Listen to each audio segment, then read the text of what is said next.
থেকে তাকে, রাজা মশাই ভালোবাসি আমি তোমার মেয়েকে। তাহলে তো ভীষণ বিপদ। এখন কি করে বলে সে আসল কথা, ভেবে ভেবে রাজকুমারীর মনে ব্যথা।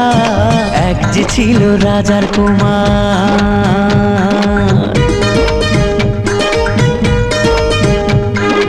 ওদিকে সেই অন্য দেশে রাজার কুমার এসে বিয়ের কথা বলতে এলো হবু জামাই বেশে। মনের দুঃখে শ্রাবণ এলো রাজকুমারীর চোখে।